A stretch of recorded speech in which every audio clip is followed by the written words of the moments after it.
Aujourd'hui, on est plutôt dans une version conférence, débat. On a la chance d'avoir 4 invités de renom, 3 en présentiel et Thomas qui est connecté avec nous. On a à peu près 90 minutes ensemble. On va d'abord commencer par présenter nos invités, puis qui nous donnent un petit peu leur idée, leur vue, leur vision sur ce qu'est la transformation digitale. Parce qu'en fait, on parle de transformation, ce serait bien d'avoir les avis d'experts pour avoir leur vision sur cette transformation. Et puis ensuite, je me permettrai de poser quelques questions et je vous laisserai après la possibilité de pouvoir poser des questions à nos invités. Je vais vous demander petit à petit de venir un par un, comme ça sera l'occasion pour vous de vous présenter. Donc, on a la chance d'avoir Christophe. Je t'en prie, je vous laisserai vous présenter après. Emmanuel, Sébastien, et puis Thomas, même si tu ne le vois. Enfin, tu le vois, Thomas, peut-être, hein, mais ton siège est là. Donc, oui, voilà, c'est à toi, tu es le bienvenu si tu veux nous rejoindre en cours de route. En tout cas, voilà, le siège va matérialiser ta présence parmi nous. Bah écoutez, donc double exercice, le premier c'est de vous présenter, et puis de nous donner en quelques mots, quelques phrases, votre vision, c'est quoi en fait la transformation digitale? Christophe? Je commence? Oui. Alors donc moi je suis Christophe Liénard, ravi d'être avec vous ce soir. Donc je suis ingénieur arrêt métier, je travaille pour le groupe Bouygues en fait.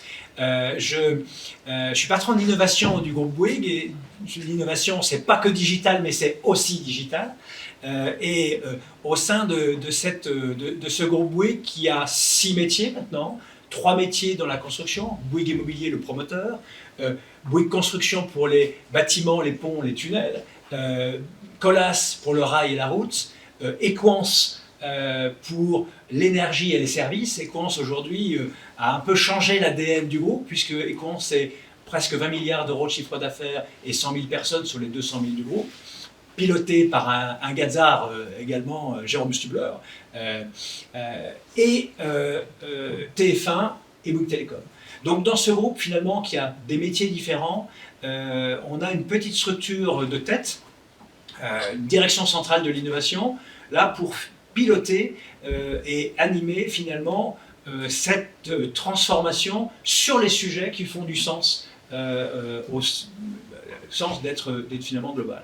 Donc ce groupe, c'est 200 000 personnes, c'est 57 milliards d'euros de chiffre d'affaires, on est présent dans 80 pays, on existe depuis 72 ans et la particularité, c'est qu'on n'a eu que 2 présidents en 72 ans, donc ça donne pour cette transformation un mouvement important dans la stabilité. Et ça c'est important pour pouvoir faire des vraies transformations. Donc on a organisé cette transformation autour de 3 piliers forts. Un premier pilier qu'on appelle Explore and Explain. On voit qu'il y a beaucoup de choses qui changent et qui changent rapidement. Il s'agit de repérer où ça bouge. Donc j'ai pour cela un bureau de veille à San Francisco de 4 personnes, un bureau de veille à Tokyo de 4 personnes avec une personne à Séoul et à Shanghai, un bureau de veille ami à Tel Aviv, qui nous permet de collecter toutes ces informations de tout ce qui bouge en permanence sur cette planète.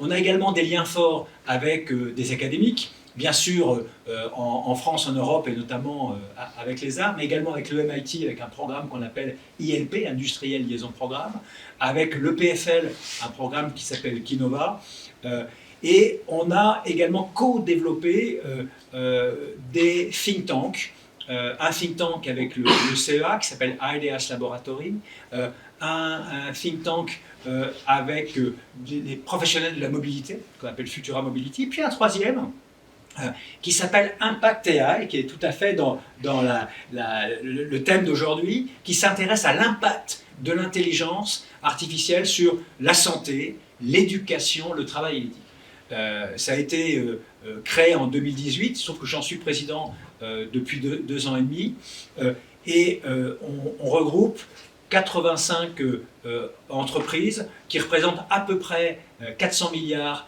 de chiffre d'affaires et environ 1 million de personnes derrière ce think tank qui nous permet finalement de faire un certain nombre de choses. Après ce premier pilier qui s'appelle donc Explain et Explore, un deuxième très intéressant qui s'appelle Share and Catalyze et qui permet finalement au sein de ce groupe, avec 6 métiers différents, de prendre un certain nombre de sujets et de les mettre en transversalité. On pourra en reparler peut-être tout à l'heure d'un sujet, par exemple, sur les appels d'offres. Le groupe répond à 1,5 million d'appels d'offres par an. Comment l'IA peut permettre d'accélérer, de travailler mieux sur ses réponses à ces appels d'offres et puis d'en gagner davantage. Généralement, sur ce 1,5 million, on en gagne 30%. Est-ce qu'il y a des sujets qu'on pourrait mieux traiter ou des appels d'offres qu'on n'aurait pas intérêt à passer du temps à répondre parce qu'on n'a pas de chance? Et puis ensuite, on a un troisième pilier également intéressant qu'on appelle Transform to Perform. Et ce pilier permet finalement d'aider les patrons opérationnels du groupe à se transformer. En ce moment, on a un sujet que l'on traite d'ailleurs avec le patron d'une géographie de Colas. C'est le patron de Colas France. Je trouve que c'est également un gazard, Thierry Méline. Et on lui a posé deux questions. On lui a dit, est-ce que tu penses que l'IA va bousculer ton métier? Ah oui, je pense. Est-ce que tu penses que ton COMEX est bien outillé pour répondre à ça? Je ne suis pas sûr. Ah bah, écoute, on va t'aider. Et donc on a une petite équipe qui vient aider, épauler, de manière à pouvoir choisir ses batailles, les 3 ou 4 sujets sur lesquels il faut avancer fort pour pouvoir transformer ses activités. Peut-être que je vais m'arrêter là pour cette présentation. Merci Christophe pour cette présentation. Et puis justement, la question aussi, c'était un peu votre vision d'entrée sur la transformation digitale. Donc tu as bien précisé différents axes. Donc c'est parfait, on aura l'occasion de revenir après sur d'autres questions pour être un peu plus précis. Emmanuel? Bonsoir à tous. Donc Emmanuel Sécharen, je suis enseignante-chercheur aux arts et métiers sur le campus de Bordeaux. Et je m'intéresse à l'IA dans l'industrie et en particulier comment utiliser l'IA de manière pertinente et intelligente. Quoi prendre dans l'IA, sachant que l'industrie a quelques particularités.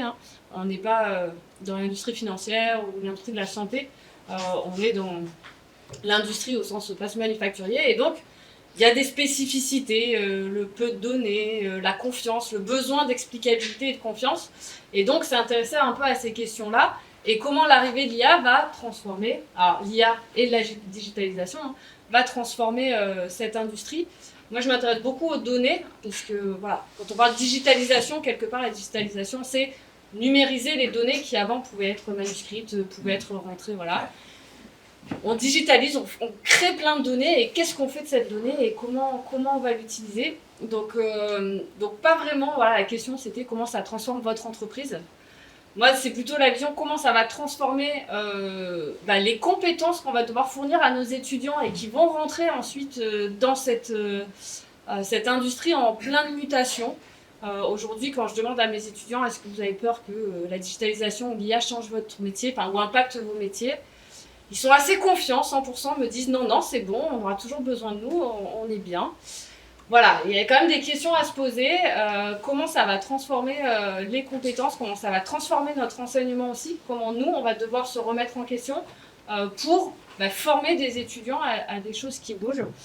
Voilà, donc sur la digitalisation, je vais prendre un peu la casquette donnée sur cette soirée, parce que comme je disais, c'est un peu la base et le point de départ et il y a beaucoup de choses à dire sur la donnée dans l'industrie. Voilà. Merci Emmanuel pour ta présentation. Sébastien? Merci. Sébastien Corniglion, je suis le directeur général de DSTI School of Engineering, avec qui nous portons, Emmanuel et moi, le programme commun Postgraduate Industrie Digitale et IA. Je suis ingénieur en informatique de formation, de métier, d'exercice, je dirais plutôt spécialisé dans les grands systèmes qu'on qualifie enterprise, en particulier dans les télécoms, dans le monde de la finance, etc. Donc la problématique de données aussi, je rejoins sur ce que je viens de dire. J'ai, avec José Massol qui est connecté, qui est le nouveau président et cofondateur, on a préparé le projet DSTI en 2014, on l'a lancé en 2015, donc l'école a 10 ans cette année. On est installé, le siège est à Sophia Antipolis pour une fois, c'est pas à Paris, et avec un campus à Paris. L'idée, la création de DSTI, c'est un constat. J'étais à l'époque universitaire, à l'Université Côte d'Azur, et on commençait vraiment à voir le besoin naître. J'ai une petite activité de conseil aussi à côté. ces nouveaux profils, donc très orientés effectivement, maîtrise des flux de données, de leur modélisation, etc., avec une composante de savoir-faire métier et avec une composante de mathématiques appliquées. Et donc quand on essaye de mettre un petit peu tout ça en musique, on se rendait assez vite compte que sur l'offre existante de formation, qu'elle soit publique ou privée d'ailleurs, on n'arrivait pas à trouver une synthèse convenable. Et donc c'est ce qu'on s'est modestement proposé de faire et que l'on fait depuis 10 ans. Donc pour nous, il y a beaucoup de mots dans les métiers, dans les différentes facettes, mais moi j'aime bien quand même rappeler que fondamentalement il y a 3 métiers. Il y a le métier du scientifique, celui qui fabrique les méthodologies, l'algorithmie, etc., donc le data scientist. Il y a ensuite le métier de l'ingénieur, qui est le mien. On ne s'appelait pas comme ça quand j'ai été formé, mais j'ai été formé comme un data engineer, donc l'industrialisation de l'IA, les modèles de données, les pipelines, etc., la communication des systèmes d'information. Et puis il y a l'aide à la décision, les data analysts, qui sont des métiers un peu entre les deux, où justement un savoir-faire métier est extrêmement important, associé à une bonne maîtrise des outils et des techniques. Et puis bien sûr, autour de tout ça, il y a le sujet de la cybersécurité, de la sécurité des systèmes.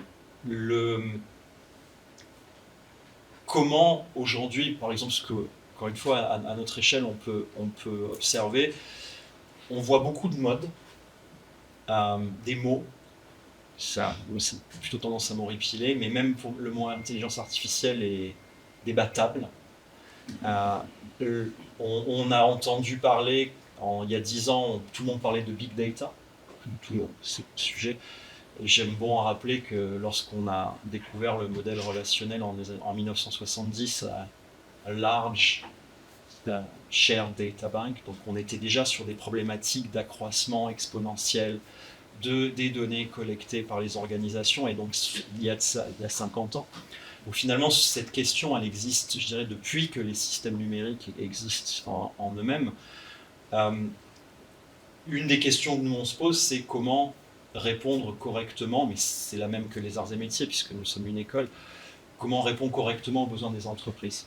Comment on s'assure que les jeunes et les moins jeunes que l'on peut former ou faire de l'upskilling, comment on s'assure que ça colle avec des besoins mouvants et une compréhension qui n'est pas encore parfaitement claire d'ailleurs, des organisations de toute taille. Et quand je vous entends décrire ce que vous faites, c'est aussi cette étape de compréhension de qu'est-ce qu'on a besoin, qu'est-ce qui va générer derrière de la valeur. Voilà. Merci. Merci Christophe. Sébastien, pardon. Merci. Voilà. Thomas, à toi maintenant. Est-ce que vous m'entendez bien déjà pour commencer? Ouais, c'est bon. Oui, parfaitement. Ouais. Nickel. Donc du coup, Thomas Cusson, moi je suis donc aussi art et métier. Je suis sortie de l'école il y a 6 ans maintenant, ouais c'est ça. J'ai démarré mon parcours dans le conseil chez Accenture, leader mondial du conseil à bien des égards, notamment sur les questions d'intelligence artificielle, où Accenture très rapidement s'est positionné comme leader sur ce sujet. J'ai pu travailler dans de nombreuses industries, mais aussi pas de l'industrie, ce qui fait que j'ai une vision assez large. J'ai fait de l'aéronautique, j'ai fait de l'énergie, j'ai fait de la pharma, j'ai fait quoi d'autre, de l'aérospace, j'ai fait de l'automobile. Et ce que je peux dire à mon niveau, pour répondre à la question en ce qui concerne la transformation digitale, c'est que c'est un sujet qu'on voit dans toutes les entreprises. Je n'ai pas 40 ans de métier malheureusement, mais depuis que je suis rentrée dans l'entreprise, c'est un sujet que je vois, qui reste une préoccupation constante de toutes les entreprises. Peut-être la différence par rapport à peut-être il y a 10 ans ou 15 ans, bien que je n'ai pas connu cette époque, c'est qu'à l'époque, les projets de transformation digitale étaient des projets entre guillemets, en tant que tel, tandis qu'aujourd'hui, les projets de transformation digitale, enfin digitaux, pardon, s'accompagnent toujours d'une transformation métier, que ce soit processus, que ce soit on repense le business model, est-ce que je continue de fabriquer dans ce pays-là, est-ce que je me mets à fabriquer dans un autre pays? Et aujourd'hui, ce qu'on voit de plus en plus, ce que je dirais aussi, c'est des questions de est-ce que j'outsource dans des pays à faible coût? Ou est-ce que j'automatise, totalement ou partiellement, dans des pays à fort coût en ramenant la valeur ajoutée dans le pays à forte valeur ajoutée, ou du moins avec des coûts salariaux qui sont plus élevés. Et ça, c'est une transition, je dirais, qui a lieu depuis 5 ans à 10 ans, où en gros, la grande mouvance des années 2010, c'était...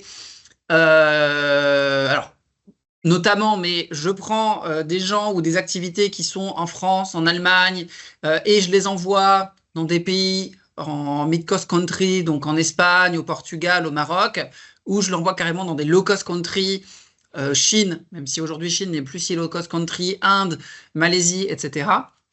Et là, ce qu'on voit à peu près depuis 5 ans, donc allez, fin 2010, fin des années 2010, début des années 2020, c'est plutôt une tendance de dire aujourd'hui, parce que les systèmes informatiques ont évolué, parce qu'on a des bases de données qui sont plus puissantes, parce qu'on a des outils de gestion de processus qui sont plus puissantes, parce qu'on a des outils de RP, de PLM, etc., qui sont plus puissants, parce qu'on a aussi, et ça c'est nouveau, de l'intelligence artificielle qui vont nous permettre de faire des tâches encore plus complexes par des machines, on voit une mouvance de je prends mes activités qui sont dans ces pays low cost et je les ramène dans des pays high cost en supprimant, on va dire, le facteur humain et en mettant à la place de la machine totalement ou partiellement end-to-end selon le processus ou l'activité.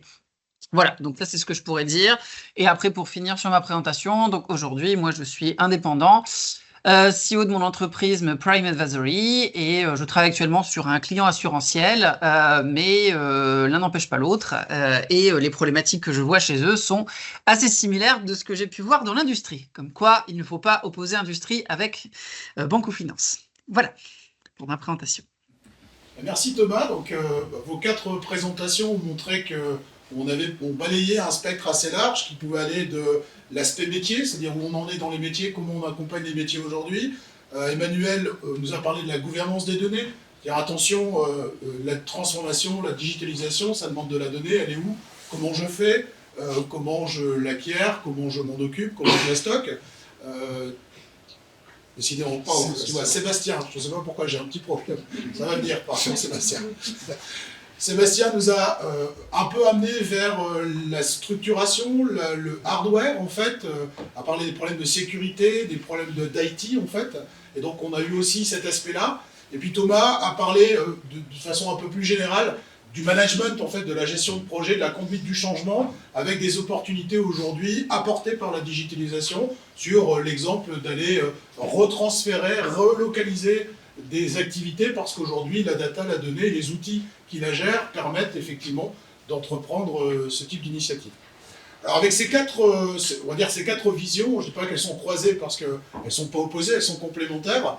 Quelques questions, et la première, on voit que dans vos propos, on parle d'IA, on parle de digitalisation, et donc moi la question que je voudrais vous poser, et là chacun répond quand il veut, et ça peut amener à des débats entre vous, hein, qui seraient les bienvenus. La digitalisation, c'est forcément de l'IA? C'est-à-dire c'est l'avènement de l'IA qui nous fait parler de digitalisation. Grosso modo, c'est quoi la digitalisation versus l'IA? Je vous laisse la question ouverte. Chacun prend la parole. Thomas, c'est un peu déséquilibre, enfin un peu... Voilà, il faut vraiment que tu te manifestes. Non, mais j'ai pas de problème à clôturer ou à démarrer. Bah, allez, je vais la commencer. Cette question-là, voilà, si vous voulez bien. Alors, du coup, comme j'ai commencé à le dire, pour moi, digitalisation ne veut pas dire IA. Du moins pas, en dehors peut-être des postes ou des communications qui sont faites par toutes les entreprises depuis, allez, on va dire 3-4 ans. Digitalisation ne veut pas dire IA. Très concrètement, il y avait des reports qui étaient publiés par Accenture et par plein d'autres entreprises. Pour illustrer ce que je dis, c'est en gros, ils posaient la question à des CEO d'entreprise, pour vous, est-ce que votre entreprise, est-ce que l'IA va transformer votre entreprise? Oui, à 80 et quelques %. Est-ce que vos managers sont prêts? Oui, à 60-70%. Et après, quand on posait la même question aux managers, là, les managers, est-ce que l'IA va transformer votre entreprise? Oui, à 30%. Est-ce que votre entreprise est prête? Oui, à 5%. Donc, on voit en fait qu'il y a un vrai gap entre la vision des excoms sur les questions d'IA qui considèrent que ça va être clé, ça va tout transformer, etc., etc., et une vision plus opérationnelle où le management soit ne voit pas encore ce que l'IA va faire pour eux, soit considère que, et à juste titre dans bien des cas, il y a autre chose à faire avant d'aller faire de l'IA. Et ça, moi, c'est ce que j'ai pu observer dans les différentes missions que j'ai pu faire chez des clients. Notamment, à un moment, je travaillais sur une Digital Factory, donc en gros, déployer des nouveaux use cases, des nouvelles solutions digitales, pas nécessairement IA, pour améliorer des problématiques business. Je vais citer un exemple, on était dans l'automobile. Ils avaient des problèmes de qualité sur des fabrications de pots catalytiques de camions. Bon, c'est très spécifique, ça ressemble à des grosses machines à laver. Il y a environ une centaine de pièces qui sont montées dessus, avec des soudures, avec des collages, avec des rivetages, etc., etc. Donc nous, on a pensé une solution d'intelligence artificielle pour aller prendre des photos et détecter tous les défauts. Mais à un moment, dans la mission, j'ai dit, mais en fait, est-ce qu'il n'y a pas aussi une autre solution, plutôt que de détecter les défauts et de les corriger, de juste repenser l'activité? Par exemple, je vous donne un exemple très simple, notamment pour ceux qui ont fait les arts et métiers, ça va vous parler. Pour ceux qui ont fait de la soudure, en gros, ils faisaient des opérations de soudure en toute fin. Sauf que quand on fait de la soudure, ça fait des projections.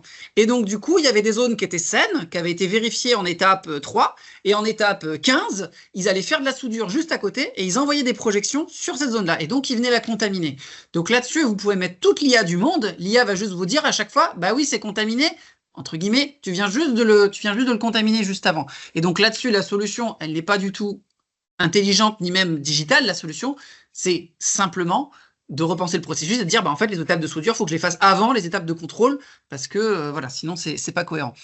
Donc voilà, ce que je dirais, c'est que la transformation digitale, on la voit, et aujourd'hui, au final, c'est un incontournable de n'importe quel projet de transformation. Enfin, il y a quasiment aucun projet de transformation qui n'a pas d'impact digital.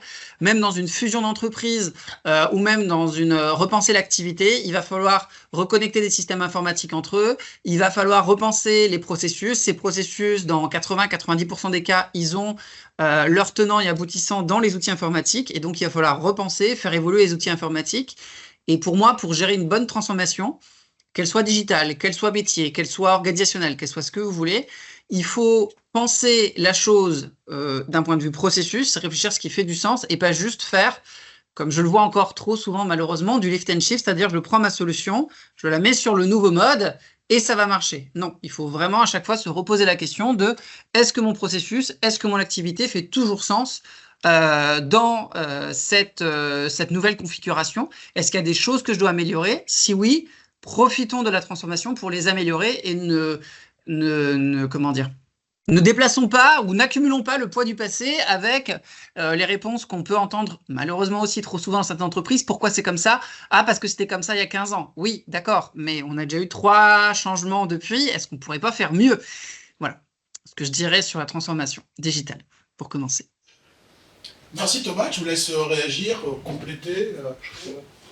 Vas-y. Allez, merci. Je vais essayer de pas faire, c'est difficile dans un amphi quand on est prof de ne pas faire un cours. Mais,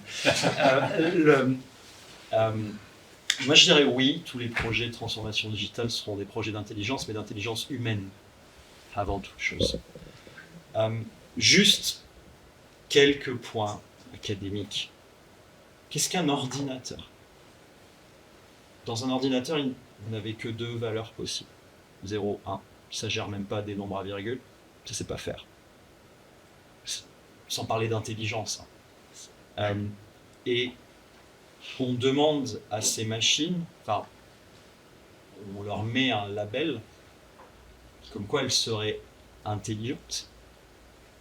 La seule chose qu'on peut leur faire faire, c'est les commander par de l'intelligence humaine. Et ça, finalement, aujourd'hui, on a cette illusion que le système est intelligent parce que vous envoyez un prompt sur ChatGPT, etc. Mais au final, il faut bien se rappeler que la question que vous posez et la réponse que vous recevez n'a aucun sens. Aucun. aucun sens humain pour la machine qui ne traite que des 0 et des 1. Et ça sera toujours comme ça. La seule intelligence qu'on est capable d'y injecter, c'est celle des techniciens et des ingénieurs qui fabriquent ces systèmes-là. Et donc, la question pour moi, elle reste entière. Tous ces projets-là sont des projets, bien sûr, d'intelligence. Mais quand on entend effectivement des exemples type, c'était parfait, de la soudure, avant de dire qu'on va mettre de l'IA de partout dans l'industrie, l'IA, notamment, les techniques qu'on utilise aujourd'hui, sont faites pour découvrir des modèles au travers des données. Pour les découvrir. Mais dans l'industrie, la plupart du temps, pas dans tout, on ne peut pas tout calculer, on n'a pas la résolution de la mécanique des fluides, mais la plupart du temps, on connaît les modèles, ça s'appelle la physique. Et donc, utiliser des systèmes qui sont conçus pour découvrir des modèles au travers des données, c'est souvent, excusez-moi, mais c'est souvent assez stupide. Donc, ça veut dire notamment, et je pense qu'il y a une dimension qu'on va certainement aborder, mais je la démarre, ça veut dire aussi une surconsommation d'énergie, de ressources, qui ne sont pas forcément nécessaires. J'ai de nombreux exemples, beaucoup de nos élèves, non pas parce qu'on les force, mais parce que je pense que c'est un peu l'ADN de DSTI, vont travailler dans l'industrie au sens large, c'est-à-dire plutôt là où est le besoin primaire qu'au niveau du conseil. Et donc se retrouvent très souvent sur des sujets industriels, et je me rappelle de quelques cas, dont notamment dans une grosse ETI qui faisait du système de froid et de chaud industriel, et où non, un réseau de neurones, c'est stupide, parce que d'abord, il faut se préoccuper des lois de la physique qui le régissent, et puis après, on pourra peut-être, sur des éléments où on a des difficultés calculatoires par les techniques traditionnelles, venir complémenter avec ce qu'on appelle aujourd'hui de l'IA hybride, un élément qui serait intéressant, effectivement, à traiter par ce morceau-là. Mais toute cette chaîne d'abord de modélisation qui est quand même, il faut le rappeler aussi, un certain savoir-faire français, l'analyse et la conception des systèmes et en particulier des systèmes d'information, c'est quelque chose que même les Américains sont venus chercher en France historiquement, à Grenoble d'abord. Ce savoir-faire qui est un peu la touche aussi de l'ingénieur français, qui est de dire attends, je vais d'abord réfléchir pour faire ce qu'on appelle aujourd'hui l'IA frugale, c'est-à-dire comment on fait finalement des choses intelligentes au sens humain du terme, mais avec peu de moyens. Et comment, par exemple, on se dote du nucléaire civil et militaire alors qu'on n'a pas forcément toujours besoin des Américains. Je prends de contre-pied un petit peu, c'est ça le jeu. Bien sûr. Donc moi, je suis quand même épaté par l'intelligence artificielle. Je prends un exemple. On a pris un appel d'offres que l'on avait gagné. Donc les équipes de Bouygues Bâtiment France avaient gagné un appel d'offres. Ils avaient passé 6 mois à faire cet appel d'offres. Et on s'est dit, tiens, on va prendre une équipe de 50 personnes, 50 managers de cette équipe française, et on va rejouer l'appel d'offres. Et on ne va pas leur donner 6 mois, on va leur donner 6 heures. Et en 6 heures, en découpant l'appel d'offres par tranche, ils ont construit 4 projets qui étaient franchement de la même qualité que le projet initial grâce à AI Tenders, grâce à des briques finalement d'utilisation d'intelligence artificielle qui permettaient de faire toutes les étapes de la réponse aux appels d'offres jusqu'au plan de masse, jusqu'aux vues d'artistes, jusqu'à la présentation en soutenance après, en 6 heures. C'est quand même assez époustouflant. Alors, il faut effectivement des équipes qui savent prompter, utiliser le dispositif, mais c'est quand même assez fabuleux. Deuxième exemple, qui n'est pas un exemple Bouygues, qui est un exemple EDF. EDF a une de ses problématiques, c'est la gestion du savoir-faire, du knowledge management. Et donc, je discutais l'autre jour avec Julien Villeray, qui est mon homologue chez EDF, et il me disait, et j'étais parfaitement d'accord avec lui parce que j'ai ressenti la même chose, depuis 15 ans, on vient me parler de systèmes de knowledge management, etc. j'ai jamais vu un système qui fonctionnait. Là, aujourd'hui, il y a un système qui permet, quand un expert va partir en retraite, un expert, ça a souvent écrit pas mal, donc de déverser dans un RAG l'ensemble de sa production, de l'interviewer régulièrement avant son départ en retraite, de manière à accumuler finalement ce savoir-faire, de manière à ce que le plus junior qui va arriver prendre sa place, une fois qu'il est parti en retraite, puisse être en départ lancé sans perte de savoir-faire. Et donc ces deux exemples-là me disent, c'est peut-être que des 0 et des 1, mais enfin c'est des 0 et des 1 bien placés. Hein. Mais c'est très schumpeterien. On a dit la même chose quand la machine à vapeur est arrivée, quand l'électricité est arrivée. Portable. Et donc, en fait, la seule chose qu'on peut constater, c'est que les métiers se transforment.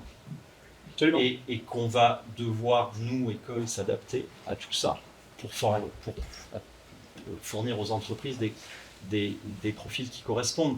Et c'est la destruction typique schumpeterienne avec les avancées technologiques. Bien sûr, les systèmes deviennent intelligents grâce à nous, humains. Après, il faut savoir les exploiter, les mettre en musique, parce que ce que vous décrivez, j'imagine que les personnes qui ont utilisé ces systèmes-là savaient de quoi elles parlaient. Bien sûr. Bien sûr. Oui, c'était des experts. Des experts de leur métier. Ouais, absolument. Ouais. Et donc, ils ont une expertise qui leur permet d'utiliser intelligemment ces outils. Et ça, pour nous, je pense que c'est la plus grosse des questions. C'est comment, nous, école, on vous fournit ces experts-là, proprement. Emmanuel, avant qu'on... Non, mais Je vais tendre une perche vers une question. Il faut choisir son camp. Non, alors, non, je ne vais pas choisir de camp. Parce que je suis d'accord avec tout ce qui a été dit. J'essaie juste de construire une réponse compréhensible. J'ai pas de ChatGPT avec moi pour m'aider, donc je vais essayer de le faire. Alors, je suis complètement d'accord sur le fait qu'en effet, j'imagine bien qu'ils ont pu répondre très rapidement à un appel à projet.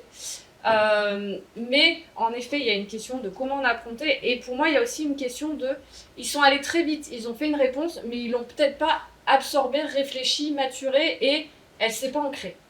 Nous, on voit nos étudiants, ils utilisent ChatGPT, ils peuvent faire des rapports très beaux, ils peuvent faire des propositions de projets très belles.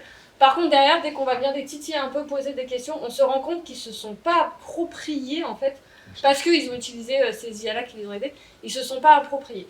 Donc c'est là où il faut être conscient de ces limites-là, que oui, ça va accélérer plein de choses, mais il va falloir savoir mettre le poids où il faut. Il y a des choses où, en effet, on peut l'utiliser. Il y a des choses, si on veut continuer à pouvoir s'approprier, approfondir, oui, comprendre et ancrer les choses dans soi, il va falloir prendre le temps et pas forcément passer par là. Donc c'est pour ça que je suis d'accord avec les deux. Il va juste falloir apprendre à bien l'utiliser. Et ça m'a fait sourire parce que... on parle d'apprendre à prompter, donc oui, ça va être la question d'après. Hein, comment on forme les gens? Il va falloir apprendre à communiquer avec ces agents intelligents. Et j'ai fait un webinaire avec la CCI où j'essaie d'acculturer un peu à l'IA. Et il y a quelqu'un qui m'a envoyé des questions, dont une qui était est-ce que vous connaissez d'autres méthodes de prompting que les 5 étoiles ou l'arbre de pensée? Alors, j'en connaissais certaines, pas celle-là, donc je suis allée chercher c'est quoi prompting, les 5 étoiles, et on m'a sorti la règle des 5 pourquoi. Ouais. Et là, je me suis dit, ouais, ça date des années 30, ça. Donc, ok, et c'est très ingénieur. Donc, on est en train de me dire que pour prompter, il faut avoir une démarche ingénieur. Le deuxième, l'arbre de pensée, que je ne connaissais pas non plus, je suis désolée, hein, je manque beaucoup de choses. Il y a un papier qui est sorti sur cet arbre de pensée il y a 2 ans. Et quand on regarde ce qu'est l'arbre de pensée, ça dit, pour pouvoir interagir, il faut commencer par bien définir le problème, donner des critères, donner des niveaux. Ensuite, demander plusieurs solutions, voir quelle solution répond le mieux à ce que moi j'appelle un cahier des charges. Et une fois qu'on a pris cette solution-là, c'est la déployer. Et en fait, je suis en train de dire, donc en fait, pour savoir prompter, il faut savoir être un ingénieur. Enfin, dans le cadre de l'ingénieur, il faut savoir mettre une démarche ingénieur. Et donc, je me suis dit, trop bien. Nous, nos élèves, on n'arrive plus à leur faire un projet, donc je vais leur dire c'est de l'IA. Je vais vous apprendre à prompter, les gars, et en fait, je vais vous apprendre à être un ingénieur. Donc, en effet, on parlait de la question de base de notre animateur était sur la digitalisation et l'IA. En effet, la transformation digitale n'implique pas l'IA, et je ne vais pas rebondir sur le fait que digitalisation, c'est mon côté prof, hein, c'est un anglicisme. En français, digitalisation, c'est les doigts digital. Donc, digitalisation, ça vient de l'anglais, donc c'est numériser. Donc, oui, la numérisation n'implique pas de l'IA, on l'a dit, dans l'industrie, il n'y a pas forcément beaucoup de données. On ne va pas faire un réseau de neurones quand on a 16 données. Ça ne marchera pas. Donc, non, digitalisation n'est pas égale à IA, mais en effet, l'IA va arriver très vite. Ça va poser plein de questions et il va falloir savoir faire la part des choses entre qu'est-ce qu'on peut iatiser, comment on le fait, qu'est-ce qui n'en a pas besoin. On veut faire du frugal, on va pas aller mettre des puissances de calcul énormes si au final un tableau Excel, je suis désolée, mais il suffit. Donc non, il n'y a pas égalité entre digitalisation et IA. Par contre, il va falloir former nous, nos étudiants, à être un peu parcimonieux, à réfléchir un peu qu'est-ce que je mets, qu'est-ce que je mets pas, je ne peux pas les personnes. Je vais rebondir sur l'Excel. C'était pour pas dire régression linéaire. Non, mais l'enjeu, et depuis des décennies, ce sont l'avancée des systèmes d'information. Est-ce qu'un système d'information est toujours numérique? Pas toujours. Est-ce qu'on a besoin de tout numériser dans le système d'information? Pas toujours. Qu'est-ce qu'on veut du système d'information? C'est qu'il nous permette d'interpréter déjà de la donnée, de construire l'information depuis de la donnée brute, et puis quand on a un peu de chance, de créer de la connaissance. L'ingénierie de la connaissance, c'est ma branche, hein, les systèmes d'information, historiquement. Donc l'ingénierie de la connaissance, c'est un vrai sujet. On en parle depuis 20 ans, 30 ans, et est-ce qu'on arrive vraiment à le faire comme vous l'illustriez? C'est très difficile. De manière très pragmatique, ce que tu as décrit tout à l'heure, c'est quand on le prompte, peu importe la plateforme qu'on utilise, quand on veut en exploiter toutes ses capacités, qu'est-ce que tu vas me dire? C'est tu fais la rétro-ingénierie du système. C'est-à-dire, il faut être un ingénieur pour essayer de comprendre comment derrière il fonctionne. Pragmatiquement, je pense qu'on a tous rencontré au quotidien des personnes qui ont du mal, non pas parce qu'elles sont stupides ou idiotes ou mal formées, ou qui ont jamais été formées, à réfléchir un peu à une structure de données dans un fichier Excel, pour qu'il soit exploitable au sens du générer de l'information depuis des données. Et en fait, souvent, on se rend compte qu'on en est encore là. J'étais à Sciences Po hier, on discutait de ça avec un de mes correspondants qui me disait, mais aujourd'hui, Sciences Po génère de très très beaux étudiants qui ont de belles places dans les entreprises françaises et internationales, mais il va falloir qu'ils apprennent à être plus indépendants, ne serait-ce que sur ces sujets-là de data management, et donc à commencer par savoir organiser un minimum de données dans un fichier Excel pour faire du dashboarding, du reporting, etc., parce que c'est ce qu'on attend d'eux aujourd'hui. Alors Sébastien, merci, ça me permet vraiment de revenir sur le sujet, nos échanges et la conclusion qui était plus hâtive parce que je l'ai un peu coupé, effectivement, mais on va revenir au thème, le thème de la soirée, et puis on a des jeunes, moins jeunes aussi, mais on a des jeunes qui sont là pour effectivement mieux comprendre les attentes, les besoins, et donc peut-être revenons au sujet, maintenant qu'on a bien posé le décor, quel talent, et donc quel talent, quelles compétences. Donc, autre question, là maintenant on rentre dans le vif du sujet. Aujourd'hui, après tout ce qu'on a décrit, les échanges que vous avez eus, une question ou deux questions dans une, quel talent, c'est-à-dire qu'attend l'industrie, quels sont les talents qu'attend l'industrie, et puis d'un autre côté, puisqu'on est quand même dans une école d'ingénieurs, on en a parlé, c'est particulier aussi, Emmanuel disait, il faut être un ingénieur pour bien prompter ChatGPT sur certains types de problèmes. Quelles compétences attendues par les ingénieurs? Donc un petit peu les deux, qu'attend l'industrie, et en particulier qu'attend l'industrie d'un ingénieur dans le domaine de la digitalisation, en termes de compétences. Là aussi, sujet, question ouverte. C'est pour nous. Je pense qu'effectivement, Christophe, pour l'aspect industrie, tu ne peux que commencer. Je pense que dans tout ce que l'on vient de dire là, à la fois d'ailleurs sur la transformation digitale numérique dont on parlait avant et maintenant sur l'intelligence artificielle, ou on pourrait dire ça sur le blockchain qui a fait un passage éclair, ou sur la réalité virtuelle augmentée, c'est finalement l'agilité. C'est d'avoir des ingénieurs d'un bon niveau qui sont capables à un moment donné de pouvoir avoir un esprit critique par rapport à ce qui est en train d'arriver, et puis de pouvoir embrasser un peu large les sujets. Je prendrai un exemple qu'on a réalisé au mois de novembre. On a réuni en novembre 60 ingénieurs, data scientists sur 2 sujets. De l'ensemble des métiers du groupe. C'est-à-dire on a pris des gens de TF1, de Bouygues Télécom, de Bouygues Immobilier, de Bouygues Construction, de Colas, d'Equance, et on les a emmenés, sauf qu'on les a emmenés au Maroc dans une université qu'on a construite, à Ben Guerir, et on avait pris de la data préalablement, et on a pris 2 sujets. Un premier sujet, sécurité sur les chantiers, c'est-à-dire computer vision. Comment j'utilise la data pour anticiper ou prévenir les accidents sur les chantiers. Et un deuxième sujet qui était plus spécifique à Colas, qui était sur la consommation d'énergie sur les postes d'enrobés.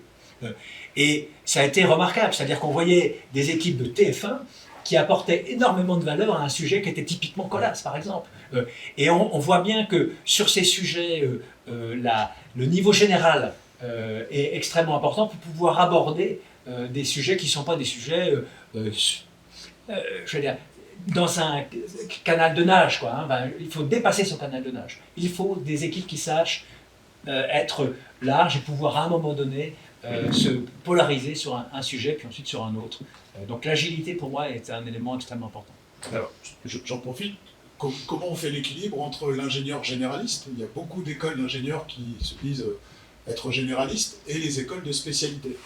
Puisque là, tu parles d'agilité, de capacité d'appréhender le problème dans ces différentes dimensions, qui semblent plutôt correspondre à un ingénieur généraliste, alors qu'on voit bien qu'il y a des problèmes très techniques, dans un silo qui demande une spécialité.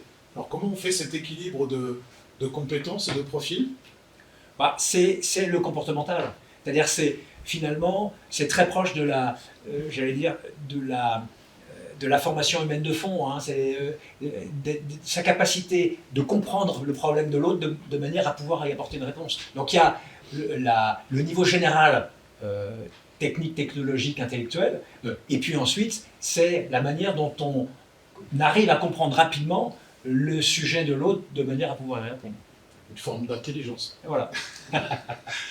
Thomas, peut-être pour compléter la vision, je dirais plutôt industrielle, et puis on laissera, alors, sans vouloir faire la famille des industriels et des académiques, parce qu'on travaille tous ensemble, mais ça permet aussi à Thomas de pouvoir intervenir. Oui, non mais j'allais intervenir. Alors pour moi, au niveau des compétences, ce que je dirais, c'est que c'est important d'avoir des bases métiers et des bases IT. Je m'explique. Dans les missions que j'ai pu voir, j'ai vu qu'il y avait des gens qui avaient plein de bonne volonté pour faire de l'IA, par exemple, si on parle de l'IA, mais pour parler très franchement, on n'avait aucune idée de quoi ils parlaient. Et donc, ils avaient tendance à faire des raccourcis très rapides parce qu'ils n'avaient aucun ordre de grandeur. On peut faire parallèle avec d'autres sujets comme la transition énergétique, la transition écologique, etc., où les gens n'ont pas beaucoup d'ordre de grandeur. Il y avait des sondages qui avaient été faits en Allemagne sur, par exemple, c'est quoi qui est le plus écologique pour vous, baisser le chauffage de 1 degré ou utiliser des sacs réutilisables. La plupart des gens disaient utiliser des sacs réutilisables. Donc voilà, qui prouve bien que les gens n'ont aucune idée des ordres de grandeur. Et donc, si je reviens sur l'IA, on a aussi des gens qui, parce qu'ils ont entendu, ou lu une présentation, disait voilà, l'IA permet de gagner 90% d'efficiency sur n'importe quel sujet. Ils ont retenu IA égale 90%. Bon, vous pouvez voir à peu près n'importe quel manager, vous lui proposez une solution qui fait gagner 90% de ses coûts, il va juste vous demander où signer et c'est quand qu'il l'a. Bon, maintenant, l'IA ou les solutions digitales, quelles qu'elles soient, en fait, c'est pas 90%, c'est beaucoup moins. Il y a très peu de cas où on a 90% d'efficiency. Déjà, si on arrive à 20-25%, on est pas mal. Ça, c'est la première chose que je dirais. Donc, vouloir faire de l'IA, c'est bien, mais savoir ce qui se cache derrière, les gains qu'on peut obtenir, donc une vision business, c'est pas tellement une vision IT, c'est très important. Ce qu'il faut également, pour moi, c'est, pour compléter aussi la réponse que j'avais fait précédemment, pour moi, c'est faire du digital pour faire du digital ou faire de l'innovation pour faire de l'innovation ou ce que vous voulez, ça ne marche pas. On en a fait la démonstration ces 15 dernières années. La machine à POC, donc Proof of Concept, qu'on a pu voir dans à peu près toutes les entreprises, tous les groupes, grands comme petits, ont démontré les limites de l'exercice. Aujourd'hui, des entreprises qui disent qu'ils vont investir X millions, voire X milliards de dollars pour dire « je vais faire des POC sur l'IA », on sait qu'il y a anguille sous roche parce qu'en fait, on sait très bien que l'IA, on n'a plus besoin de faire des proof of concept, c'est-à-dire on n'a plus besoin de prouver l'intérêt ou prouver l'usage. On sait très bien les cas d'usage sur lesquels ça marche, on sait très bien les cas d'usage où ça marche pas, on sait très bien les cas d'usage sur lesquels ça marche et on sait combien on va gagner. Faire de la régression linéaire, on sait que, par exemple, je vais faire un autre exemple. Pour la classification de documents, on sait qu'on va pouvoir atteindre 60%, 70% si on est sur du document purement informatisé, donc avec des écritures informatiques, et on sait qu'on est péniblement entre 15 et 20% si on est sur du manuscrit. Donc ça sert à rien d'essayer de vendre une IA qui va vous faire du 100% pour du manuscrit, c'est pas l'état de l'art aujourd'hui.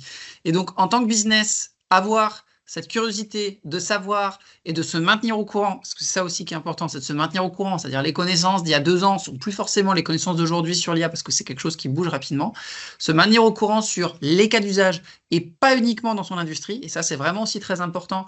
Le nombre de fois que j'ai entendu « oui, mais eux, c'est pas pareil », je fais « oui ». Mais si, en fait, c'est pareil, comme tu disais, Christophe, c'est pas parce que toi tu fais des programmes TV et que moi je fais du béton que tes problématiques ne se transposent pas chez moi. En fait, souvent les problématiques se transposent.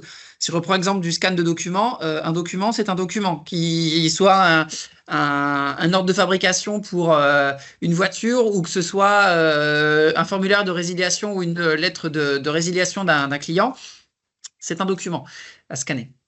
Donc voilà, vraiment avoir cette vision-là, cette curiosité-là informatique, connaître les ordres de grandeur et du coup, pour conclure, être force de proposition vis-à-vis de son service informatique.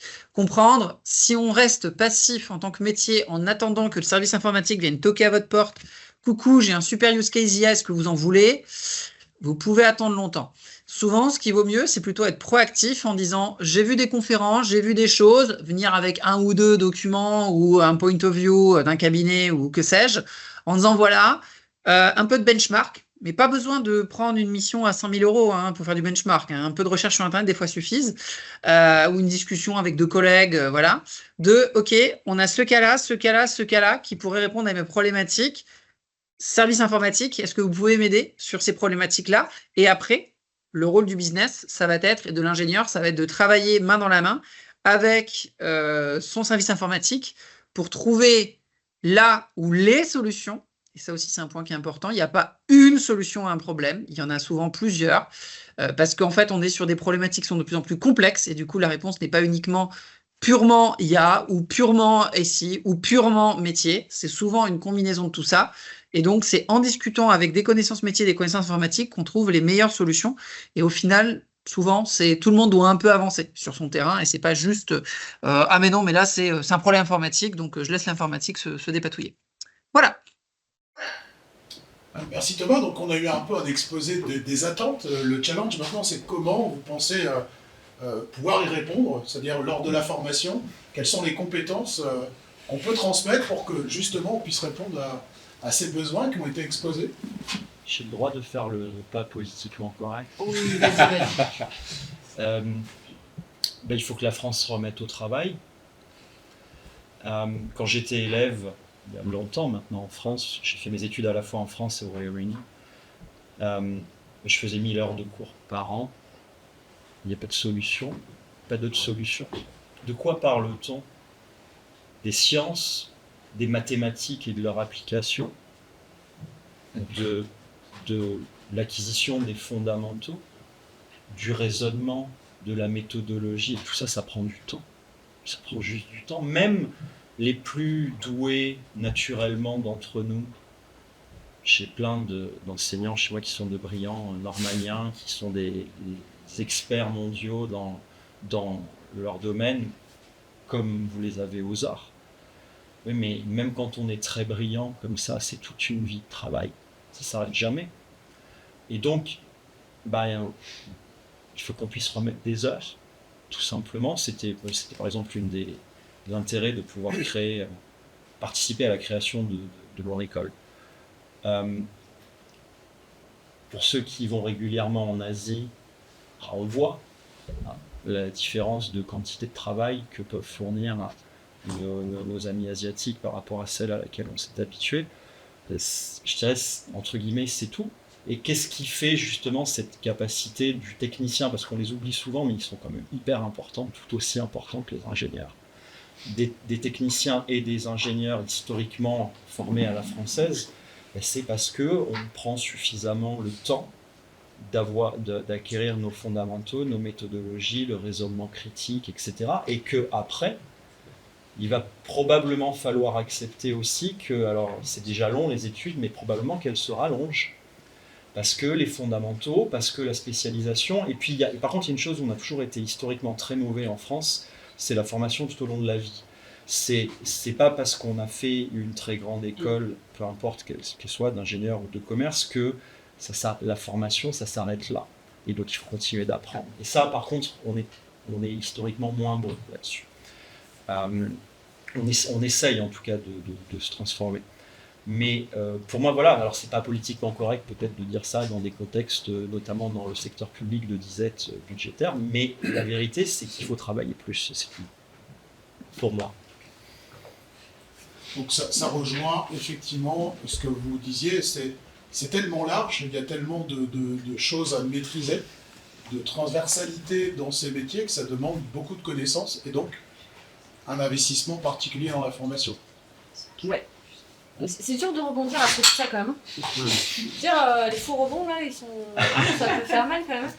Non, alors encore une fois, vous allez croire que j'ai pas d'avis, mais je suis d'accord avec beaucoup de choses qui se sont dites.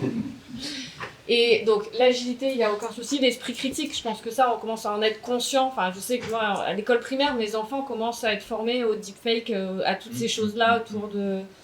Moi, je parle à ma fille qui fait un exposé en CM2, je lui ai proposé de mettre ses sources à la fin. La maîtresse m'a regardé bizarre, je dis bah oui mais pour expliquer. Ça je pense que c'est des choses qui sont prêtes, qui commencent à rentrer dans l'idée.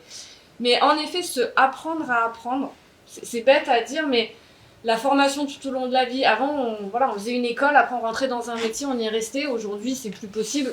Aujourd'hui les métiers évoluent, nos jeunes de toute façon ne savent plus rester longtemps sur la même chose. Les générations, je scrolle, je passe à autre chose, ça me plaît pas, donc apprendre à apprendre va devenir super important.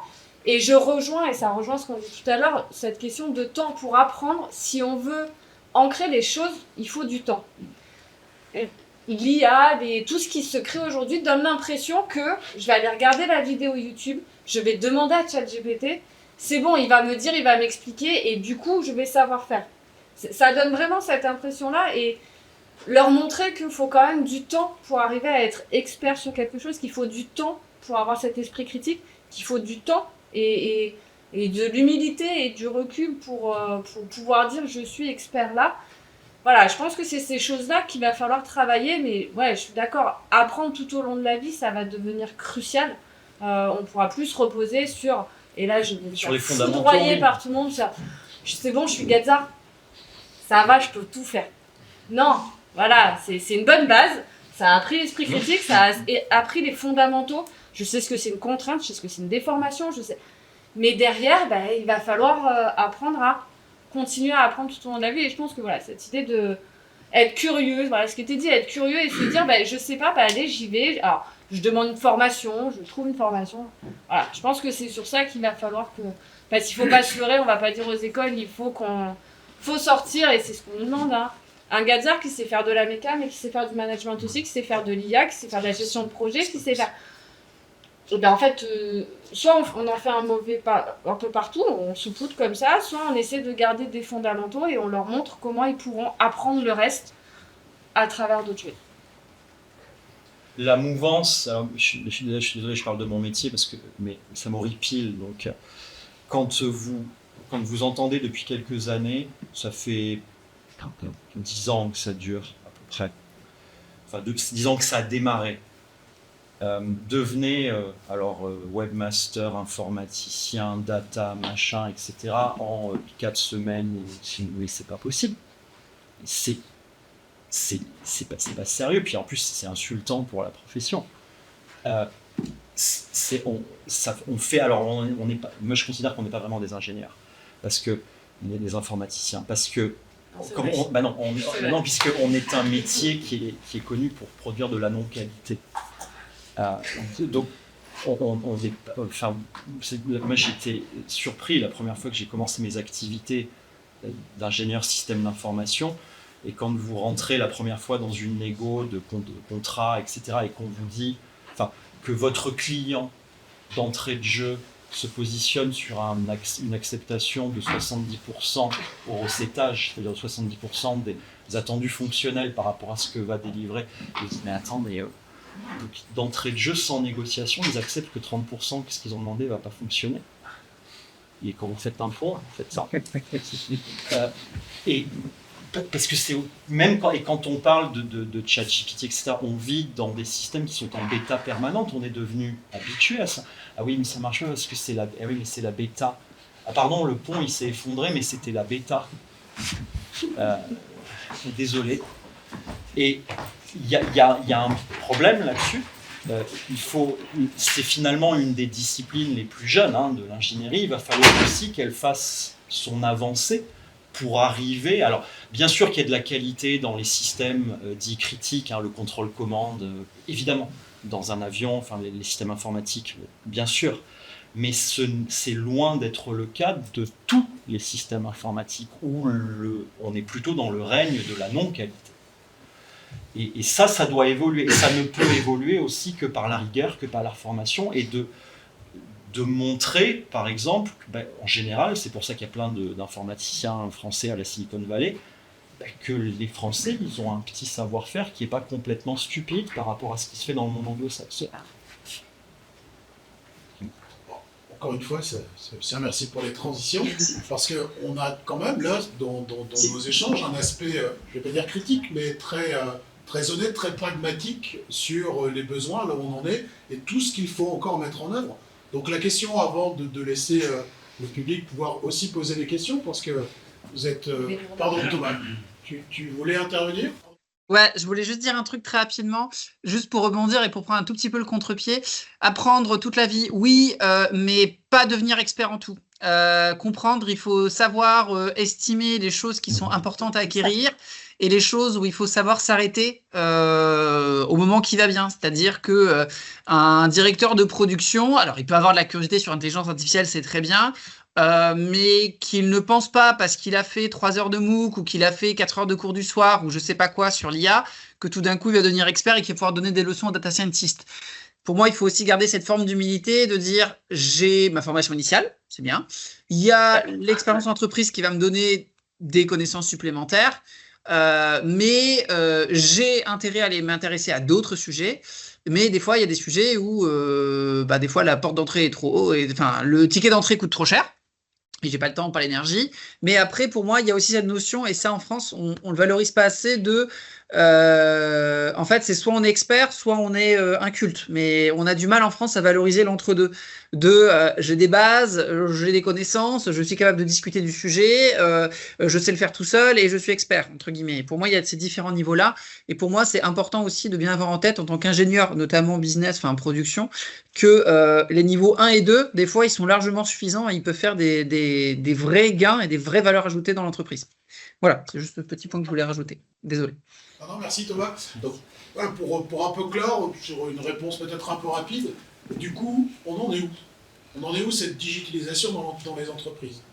Alors je mets l'IA digitalisation, mais voilà, on est au tout début, on a déjà un certain degré de maturité, c'est quelque chose qui existe, en fait, c'est un fait que ça n'existe pas.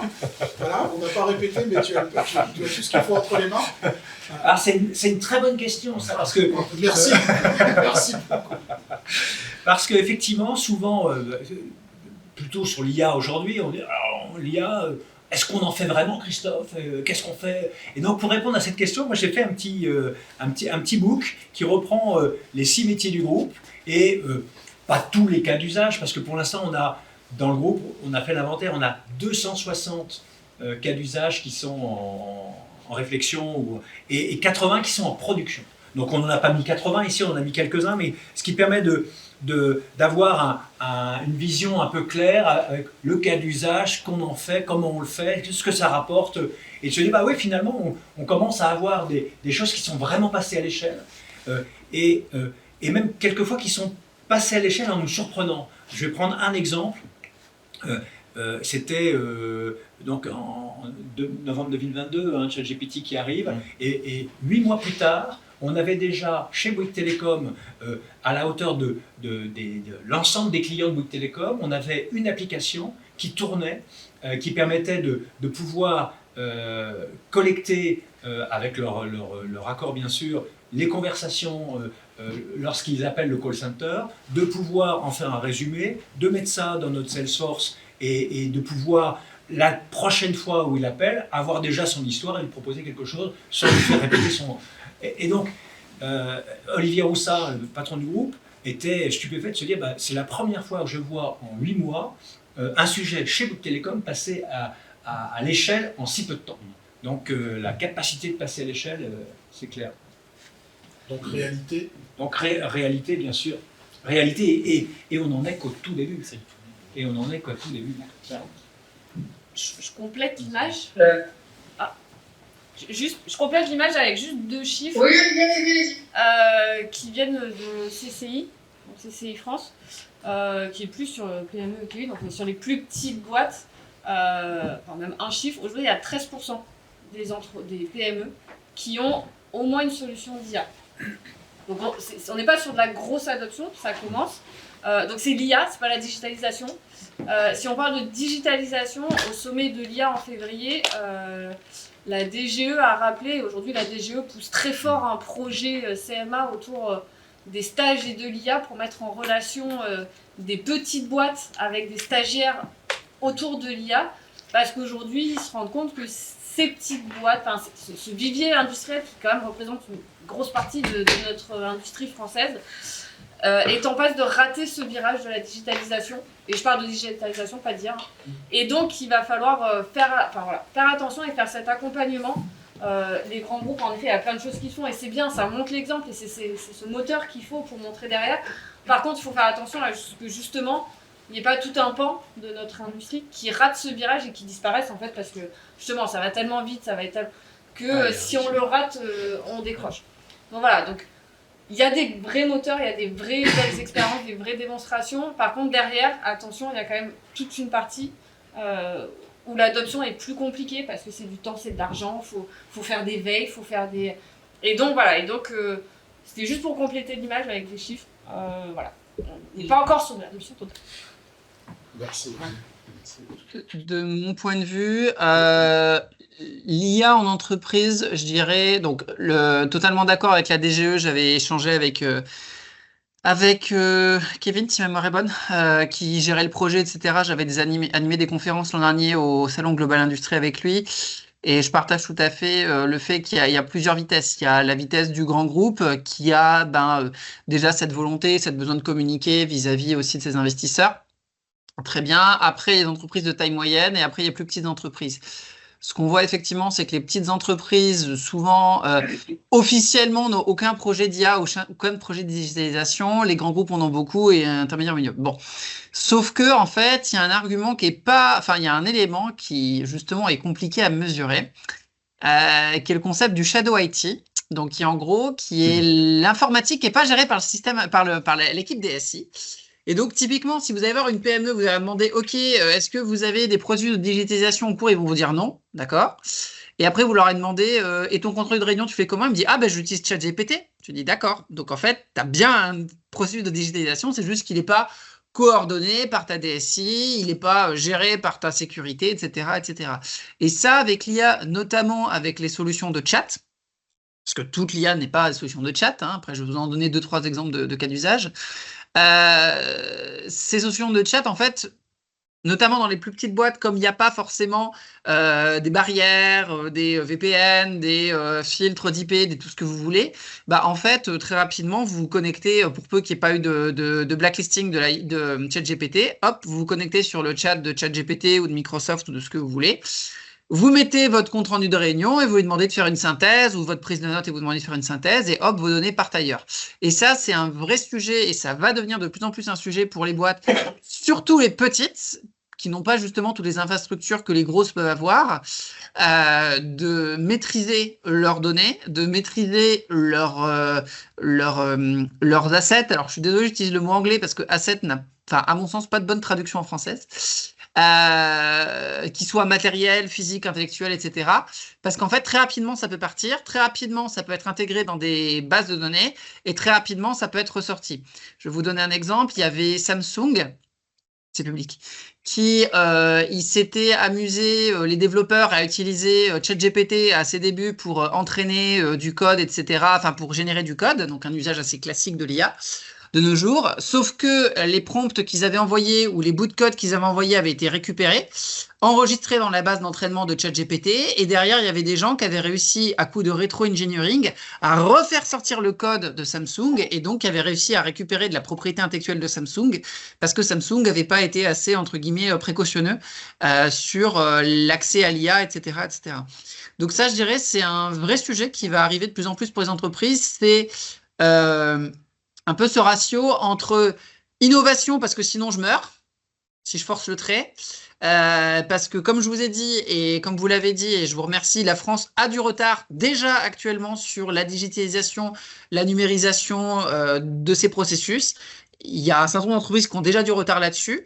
L'IA, on va dire, est une seconde vague qui va leur permettre, dans un certain nombre de cas, de rattraper leur retard. Si elles ne prennent pas cette vague, en fait, déjà qu'on parle de plus en plus, et le CEO de Michelin avait fait une très belle intervention au Sénat là-dessus sur le coût du travail en France et les questions de compétitivité.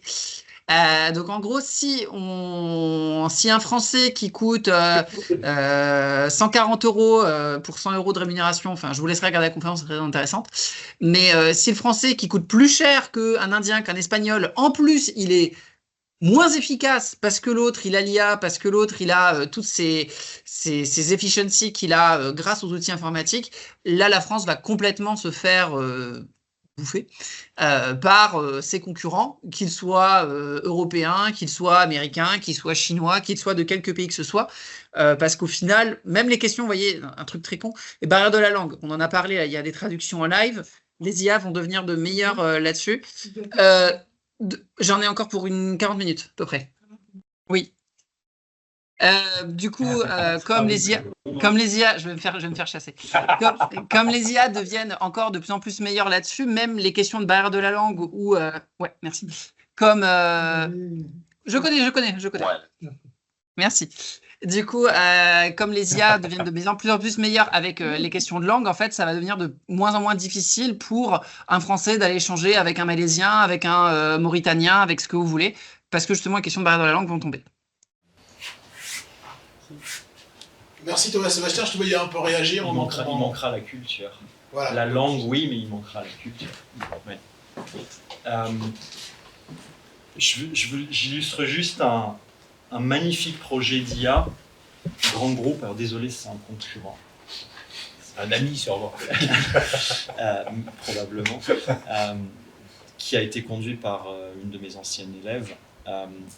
C'est chez Vinci Autoroute, en l'occurrence. Vous savez qu'ils ont je pense que les gens qui en ont entendu parler, ils ont une espèce d'écosystème de start-up là, au pôle Léonard, près de la gare de Lyon, qui marche bien. Ils font de très très belles choses et donc ils sont en gros la start-up d'innovation du groupe. Ils ont travaillé avant le Covid, sur la future génération. Alors je sais qu'on est à Paris et qu'il n'y a que les pauvres provinciaux qui se payent les péages autoroutiers, mais dans le reste de la France, il y a des péages. Quelle est la future génération du télépéage ? Le télépéage, ça coûte horriblement cher à des opérateurs tels que Vinci à opérer. Le matériel, les antennes radio, et quand ça ne marche pas, les opérateurs qui doivent être là 24 heures sur 24, etc. Donc, ils ont travaillé là-dessus avec énormément de succès, mais c'est intéressant d'en parler ça à l'ENSAM parce qu'il y a beaucoup de contraintes d'ingénieurs. Il faut par exemple que le client qui arrive à la borne, ça s'ouvre en une demi-seconde. Quand vous vous présentez devant la zone de captation, il faut que la barrière s'ouvre en une demi-seconde. Alors, quand vous faites ça avec du matériel, je dirais, classique, radio, etc., ouais, ça marche. bien sûr. Mais quand vous voulez remplacer ça par de la vision assistée par ordinateur, par de la computer vision, là, pareil, il faut un peu réfléchir à toute la physique de la chose. Donc vous avez une photo qui est prise par des caméras, qu'il faut envoyer sur des serveurs distants, sur une plateforme de cloud computing qui peut se trouver par exemple ailleurs en Europe, pas forcément en France. Donc il y a l'incompressibilité de la vitesse de la lumière pour pouvoir déplacer les données. Il faut faire le calcul, et ensuite il faut renvoyer l'impulsion d'ordre d'ouverture de la barrière, et tout ça, ça doit se faire en une demi-seconde. Donc là, on parle de les prototypes, les preuves de concept, etc. Et puis après, on se rend compte, tiens, il va falloir tout reprogrammer dans des langages un peu vieillots, parce qu'il faut de la performance, etc., etc. Tout ça pour dire que le projet marche magnifiquement bien. Ils arrivent même non seulement à complètement remplacer le télépéage physique, uniquement avec de la vision par ordinateur, et à même être capable de commander la hauteur de la barrière en reconnaissant le type de véhicule. Alors cette partie-là, ils l'ont déployée. Pour ceux qui prennent l'autoroute sur le réseau Vinci, ça maintenant aujourd'hui ça existe. C'est-à-dire qu'avant le télépéage c'était les véhicules particuliers, etc. Et maintenant en fait ils arrivent à ouvrir et ils le font grâce au reste de ce projet. Mais c'était magnifique parce qu'ils avaient un taux de succès, c'est-à-dire d'éviter les faux positifs, les faux négatifs, qui était gigantesque, qui était au-delà du taux de succès, enfin du taux d'erreur plutôt, du télépéage classique, radio. C'est merveilleux. Ça aurait fait gagner des millions d'euros de coûts d'opération au groupe. Et puis finalement, attention, il y avait tout le management, y compris de tout en haut, le COMEX, etc., qui dit oui, allons-y, c'est très très bien. Et puis finalement, quand tout arrive à se mettre en place, ça va très vite. En un an, même pas, on arrive à faire la preuve que ça va fonctionner. On fait le test d'ailleurs dans le sud-est, sur le réseau Escota, ça marche. Et puis, au final, on se rend compte qu'on arrête tout. Alors aujourd'hui, ils en piquent un peu des restes. On arrête tout, pourquoi ? Et on ne le déploiera pas, en tout cas, not in a foreseeable future. Pourquoi ? Parce que la direction se rend compte que les personnes qui sont employées à faire du 24h24, 7 jours sur 7, quand le télépéage ne marche pas, ce sont, par décision, je dirais, de RSE sociétale, ce sont des travailleurs handicapés. Et donc il aurait fallu pratiquement tous les mettre à la porte. Et de mettre des personnes qui avaient la capacité de travailler, et donc d'une insertion, d'une vie professionnelle, à leur dire, non, c'est bon, on n'a plus besoin de vous, rentrez chez vous, parce que l'IA a résolu ce problème. Et donc parfois, même quand tout va bien, quand tout va très vite, etc., on peut se rendre compte et prendre la décision de dire non, il y a des conséquences humaines, en l'occurrence sociétales, qui font qu'on ne peut pas toujours aller aussi loin dans cette automatisation. Si, c'est bien. Écoutez, merci en tout cas, merci beaucoup pour ce débat. Je pense qu'on pourra encore rester des heures à échanger. Mais je suis certain que dans le public, il y a des questions que vous aimeriez poser. Et donc c'est votre moment. N'hésitez pas, vous avez un peu cerné les profils des différents intervenants. Et donc n'hésitez pas à poser des questions générales ou une question particulière à un de nos invités. C'est à vous. Oui, bonjour à vous. Alors, juste pardon, voilà, si vous pouviez vous présenter ce que vous faites. Daniel, je suis actuellement en train de suivre le MBA Business et Technologie. Je suis professionnel depuis 19 ans dans le management des projets, également la France appel d'offres. Donc votre sujet m'a intéressé, mais aussi ce que vous venez de dire est également très intéressant. Moi, ce qui m'intéressait de comprendre, c'est qu'est-ce qu'on cherche à faire avec cette digitalisation et l'IA, notamment dans la préparation d'un appel d'offres. Quelles vont être les barrières qu'on va mettre en place pour se dire on peut utiliser la digitalisation ou l'IA jusqu'à tel point et on a besoin de notre expertise pour valider un projet. Parce que de ce qu'on a entendu, en 6 heures ça a été fait, mais effectivement ça correspondait à ce qui avait été fait. Mais est-ce que dans le futur, on se dira, après telle partie, il faut un contrôle, après telle autre partie, il faut un contrôle, et notamment les impacts que ça peut avoir, comme l'exemple qui vient d'être donné. Alors, l'exemple que j'ai cité sur les 6 heures et les 6 mois, c'était juste pour faire, à terme, pour éduquer finalement les équipes, en l'occurrence de cette petite organisation, en disant intéressez-vous à l'IA. Ce n'était pas forcément pour déployer, et on n'a pas déployé d'ailleurs après. On continue de travailler sur cette question d'appel d'offres, plus pour maximiser notre taux de succès finalement, parce que répondre à un appel d'offres, ça coûte beaucoup d'argent en réalité. Donc quand on en perd 2 sur 3, hein, si on en gagne 30%, on a dépensé beaucoup d'argent sur des sujets sur lesquels on n'a pas gagné. Donc cette question de maximisation finalement du taux de réponse est pour nous un point important.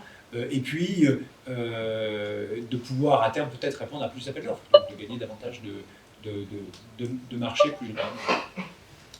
Et du Je ne sais coup, pas si ça répond à votre question. Oui, tout à fait. Et pour compléter un peu en thème, est-ce que ces essais, c'est-à-dire que ces essais jusque-là, vont permettre de comprendre le besoin de l'IA et le besoin des étudiants par la suite? Quelles compétences vous aurez besoin pour exploiter à la fois ces outils, tout en gardant l'expertise qui est actuellement nécessaire? Ce sujet-là nous a fait réfléchir également à quelle est notre propre expertise interne pour répondre, quel est notre ADN Bouygues sur la réponse à un appel d'offres, en gros. Et donc on s'est rendu compte qu'il y avait des choses qui étaient lambda, qui ne nécessitaient pas une expertise particulière, qui étaient vraiment, et sur lequel d'ailleurs on pouvait prendre un produit sur l'étagère, et puis d'autres sujets sur lesquels là, on se dit ah là c'est plutôt notre ADN et notre élément différenciateur par rapport à nos concurrents, c'est plutôt sur cet aspect-là. Donc je pense qu'il y a eu cette réflexion, et puis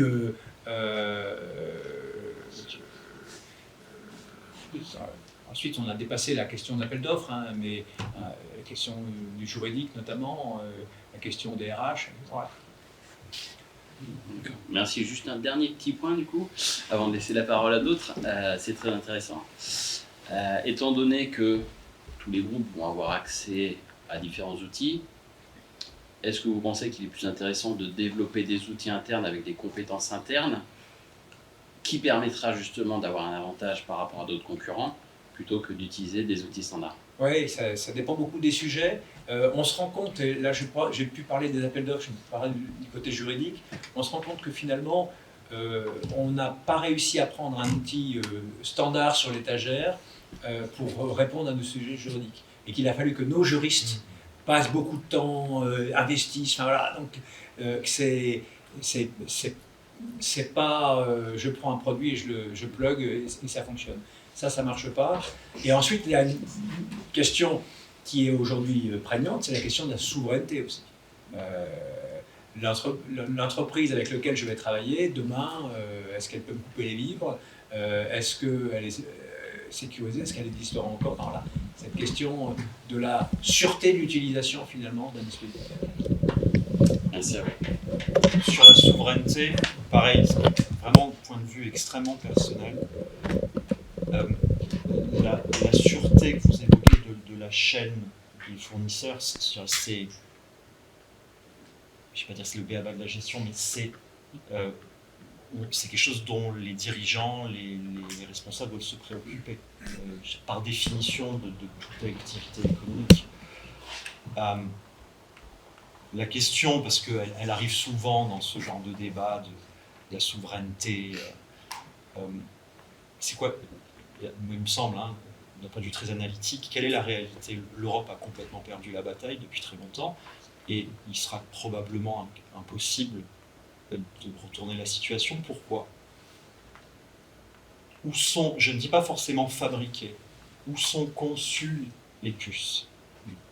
Aux États-Unis. Aux États-Unis. On sait tous qu'il y a des backdoors dedans. En tout cas, ceux qui connaissent un peu le milieu, à la demande évidemment du gouvernement américain, qui fabrique le système, qui conçoit, et là pour le coup, entre guillemets, fabrique les systèmes d'exploitation. Le operating system. Qui conçoit et fabrique les équipements télécoms? On a du Cisco de partout là, comme chez tout le monde, ou du Juniper Network, ou tout ce que vous voulez, puisqu'on a bien voulu laisser mourir Alcatel. Ça va être dur là quand même. Ça va être très difficile parce qu'on n'a pas la main. Alors qu'on contrôle notre propre fabrication logicielle, oui bien sûr, mais au final, même quand on parle de ST Microelectronics, qu'est-ce qu'ils font? Ils prennent une architecture ARM. C'est pas français. Et ça, ce sujet-là, la seule chose qu'on peut faire, puisque, je ne sais pas si José est toujours connecté, a une longue carrière en tant que cadre dirigeant du groupe Thales, bien sûr, Thales sait faire ça, se protéger du risque du matériel. Le logiciel que nous, on conçoit doit être en mesure de se protéger du risque d'un matériel qui a des backdoors, tout simplement. Et malheureusement, c'est le monde, souvent par défaillance politique de l'Europe, c'est le monde dans lequel on est, et il faut faire avec. C'est difficile, c'est la sécurité de la chaîne d'approvisionnement des fournisseurs. Allez-y, allez-y. Bonjour, enchanté, moi je suis également étudiant en MBA Business et Technologie. Moi je rebondis un peu justement sur l'histoire de la souveraineté par rapport à l'IA. Et en effet, la course aujourd'hui, enfin, ce qu'on appelle la nouvelle guerre froide, c'est la course à l'IA. Et tous ces systèmes qui sont de plus en plus, qui tendent vers une privatisation, c'est-à-dire les États-Unis d'un côté, l'Europe qui tente de rattraper, les Chinois de leur côté. Comment on va arriver à démocratiser un peu tout ça? Parce qu'on parle de passer du Web 2 au Web 3. Web 2, c'est monopolisé par, comme on le sait, les multinationales qui centralisent toutes les datas, Meta, Google, etc. Donc, au final, les petites entreprises qui ont du mal dans un monde demain qui va être féroce, où les grands vont avoir les moyens de développer un peu leur data center, leur modèle, entraîner leur modèle, comment les petits vont survivre justement dans un monde qui est déjà dur en termes de compétitivité et qui sera encore plus. Je suis dirigeant d'une PME, fondamentalement. On est une PME. Est-ce que le fait que tout mon système d'information tourne sur Amazon AWS m'empêche de dormir la nuit? Non, absolument pas. Au contraire, ça me permet plutôt de dormir tranquille. Et je pourrais en passer plein d'autres, parce qu'on n'a pas le choix. Et c'est pas ça, pour moi, c'est pas ça le sujet. Le sujet, c'est encore une fois, pour moi, d'être un ingénieur à la française un peu malin, et de dire, je vais prendre le meilleur, et le meilleur, il n'est pas forcément, il est parfois français, parfois européen, puis des fois il n'est pas. Et c'est pas ça le sujet. Le sujet, c'est de savoir s'équiper correctement. Quand on a voulu lancer le programme électronucléaire en France, on a pris une licence américaine, chez Westinghouse. Et après, on a fait ce qu'on a dû faire. Mais c'est ça aussi, je pense, l'intelligence de l'ingénieur, c'est de dire, ça, là, on ne sait pas faire, il faut qu'on aille sourcer ailleurs, et puis on va faire mieux. Et puis on va construire mieux, parce que nous, notre savoir-faire, encore une fois, c'est les mathématiques appliquées, l'ingénierie, la science, parce que ça, on est très bon. Et on est souvent plus malin, effectivement, qu'aux États-Unis, où quand ils font des simulations nucléaires, ils vont à la course du supercalculateur, alors que nous, on a des gens dans nos universités, dans nos centres de recherche, je parlais du CEA tout à l'heure, qui réfléchissent à des méthodes que les mathématiciens disent astucieuses de résolution numérique, et donc on n'a pas besoin d'acheter des supercalculateurs aussi grands. Pour moi, c'est ça. Après, De toute façon, dans le monde d'aujourd'hui, personne ne sait faire tout seul. Donc on est la mondialisation des 30 dernières années fait que tout le monde est dépendant de tout le monde. Donc c'est la réalité d'aujourd'hui. Alors dès l'instant où ça se dérègle un petit peu, parce qu'il peut y avoir quelques dirigeants un peu avec des prises de parole versatiles, ça fait monter dans les tours, hein. C'est-à-dire qu'on se dit mais qu'est-ce qui se passe et comment ça pourrait se passer. Donc c'est vraiment globalisé. Il y a juste que la Chine qui peut être complètement à part, c'est-à-dire qu'au moment où on a stoppé avec Huawei, donc Huawei a développé son propre OS, a développé ses propres dispositifs, et donc où ils ont regagné finalement une souveraineté eux-mêmes. Mais sur une pour le conception reste, américaine, ça reste quand même sur une idée. Enfin, c'est de l'Intel Ouais, compatible, c'est du voilà. ouais, aujourd'hui ils sont quand même très séparés quand même. Ouais. Donc ça pose des questions en tout cas effectivement de géostratégie, ça c'est sûr. Merci. D'autres questions? Alors, sachant que sans vouloir anticiper, vous aurez l'occasion de toujours pouvoir poser des questions à nos experts dans un cadre moins formel. Mais est-ce qu'il y a encore des questions que vous aimeriez poser? Moi, je viens une question toujours sur la dépendance aussi, mais plutôt la dépendance énergétique et en particulier sur la façon d'aborder finalement les choix. Oui, bon moyen d'utiliser l'IA, mais on a tout à l'heure parlé on peut avoir des gains, on peut gagner du temps, et du coup on peut aussi exploser les coûts. Et donc, est-ce que dans les approches aujourd'hui, il y a des outils, on va dire, un peu systématiquement utilisés pour bien identifier à la fois les gains potentiels, mais les coûts associés. Je pense en particulier aux coûts énergétiques, mais il y a certainement d'autres. Ok. Madame Lia Frugal. Alors, je vais parler de ce que je connais. Je ne connais pas ce qui se passe dans l'entreprise, vraiment, ce qui pourrait être fait. Aujourd'hui, en effet, on parle beaucoup d'IA frugale dans l'industrie parce que se pose cette question de pas exploser le coût énergétique. Ça passe par, on en parlait tout à l'heure, donner des ordres de grandeur aux gens aussi. C'est très compliqué d'avoir des ordres de grandeur d'impact quand on utilise une IA, quand on utilise des choses comme ça. Je vais faire la pub pour Comparia, hein, j'en profite. Donc, on parle d'IA générative. Faut savoir que quand vous faites une requête d'IA avec ChatGPT, c'est 30 fois plus impactant que Google. Et aujourd'hui, vous avez des outils comme Comparia qui vous permettent d'avoir des chiffres au moins pour commencer. De plus en plus, on parle d'IA frugale, on parle de limiter l'impact, on parle d'utiliser des IA en local, de faire des modèles, de développer ces modèles en local pour justement ne pas avoir tous ces coûts environnementaux et à mettre dans la balance. Je ne pense pas qu'aujourd'hui ce soit systématique de dire avant de réfléchir à qu'est-ce que je vais faire, faisons tout le bilan carbone, faisons tout ça. On n'y est pas encore parce qu'on n'a pas forcément les chiffres, on n'a pas forcément toutes les démarches. Alors, en particulier sur cette utilisation, il y a quand même des coûts cachés qu'on n'a pas. Moi aujourd'hui, avec toutes les IA qui sont développées, connaître leur coût environnemental, j'ai pas trouvé. Enfin, il y a quand même des infos, des données qui sont pas forcément super facilement accessibles. Et donc voilà. C'est difficile à mesurer. Dans l'idée, oui. C'est-à-dire que de plus en plus en recherche en particulier, on parle de numérique responsable, on parle d'impact, on parle d'aller chercher le poids du data center dans lequel je vais aller mettre ma donnée pour limiter l'impact que je vais avoir derrière.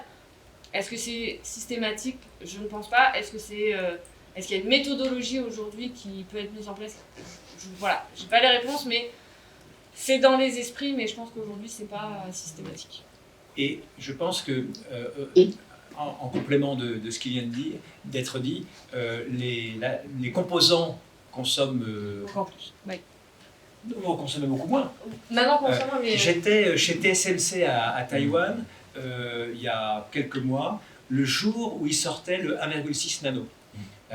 Et donc, dès l'instant où on diminue la taille du composant, la consommation chute. Donc ça, c'est une première raison d'espérer. La deuxième raison d'espérer, c'est que les modèles, effectivement, large language model, 173 ou 75 milliards, aujourd'hui, on arrive à avoir des modèles beaucoup plus petits, tout aussi efficaces, qui consomment donc beaucoup moins. Et puis, la troisième raison d'espérer, c'est le edge, d'avoir effectivement embarqué dans son portable ou dans sa voiture ou dans ses lunettes de main, le petit bout de modèle qui va permettre de faire la traduction automatique quand je parle avec quelqu'un qui est chinois et qui se remet à jour une fois de temps en temps, de manière à ce que le modèle diminue. Et donc, tout ça, ça vient faire baisser la consommation d'énergie, finalement, de l'IA de manière générale. Et puis, ensuite, il y a d'autres raisons d'espérer sur l'énergie décarbonée. Là, dans le sud, il y a ITER. Alors, ITER, c'est peut-être plus loin, mais j'étais à Devens, au nord de Boston, en novembre. Pour voir une compagnie qui s'appelle CFS, Commonwealth Fusion System, où ils font de la fusion nucléaire,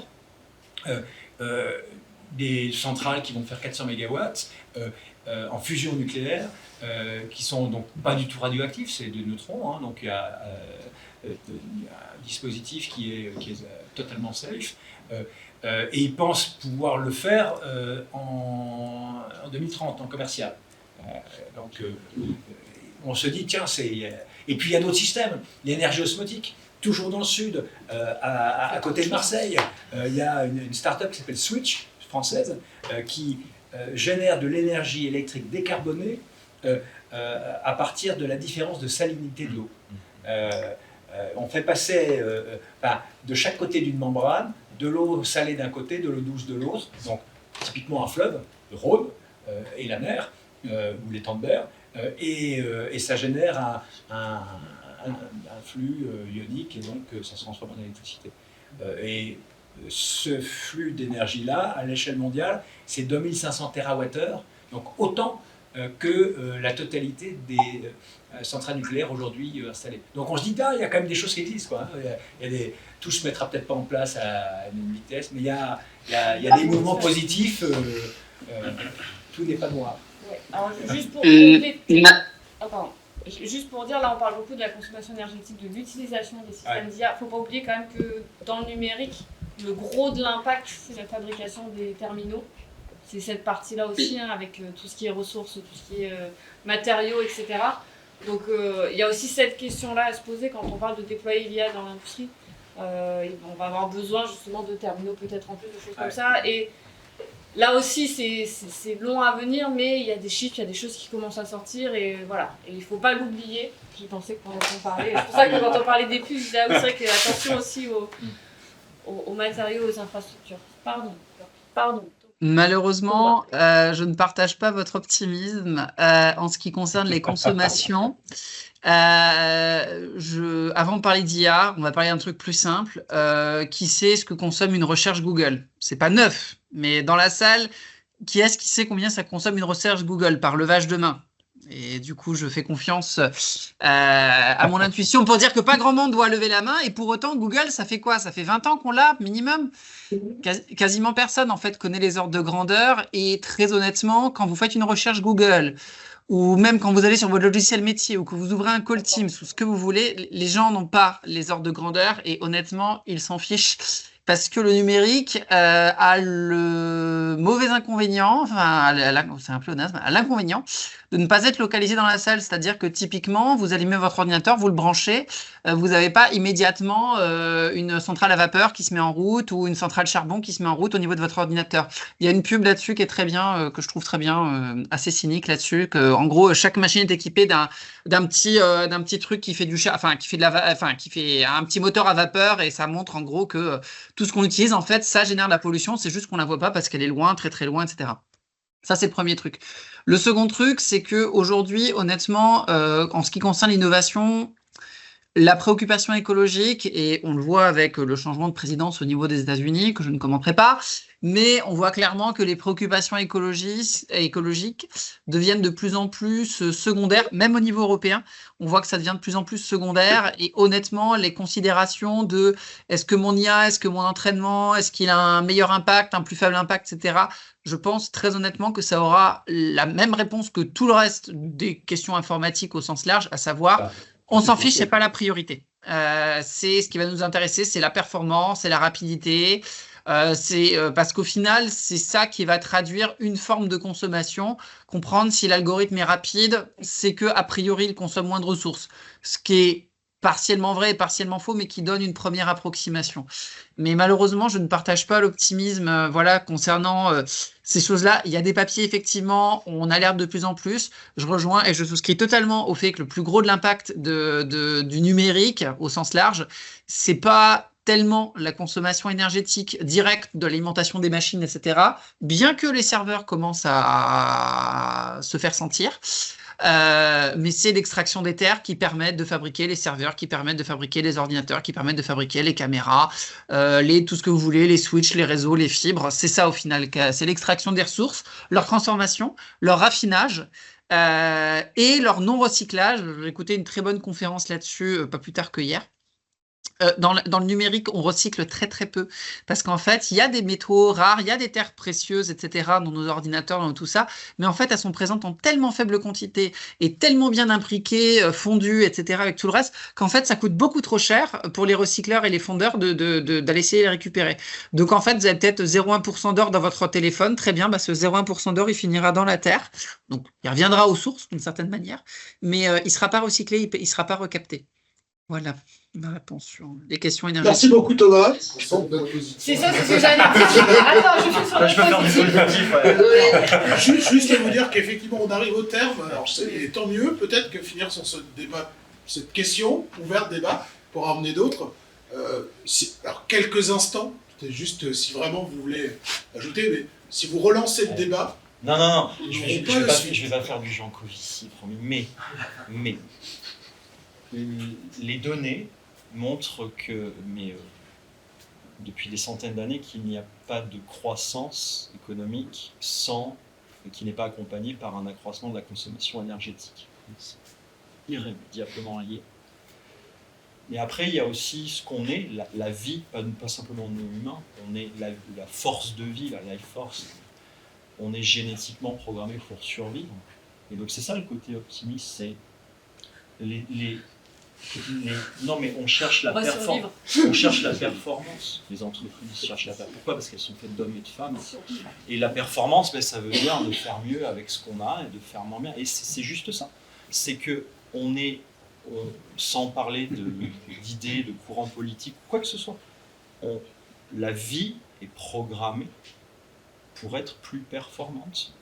Et c'est ce que l'on cherche instinctivement tous. Et donc, par voie de conséquence, jusqu'à preuve du contraire, on trouvera bien les solutions. Hydrogène blanc. Oui, moi j'allais dire non, mais parce qu'on va former des bons élèves qui seront ouverts à ces questions et qui vont nous apporter des solutions pragmatiques pour voilà. Bravo.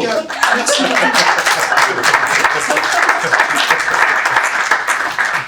Vous anticipez, c'est les remerciements que je voulais vous apporter, qu'on pouvait apporter par des applaudissements que vous venez de faire. En tout cas, je pense qu'ils méritent qu'on peut se les réapplaudir.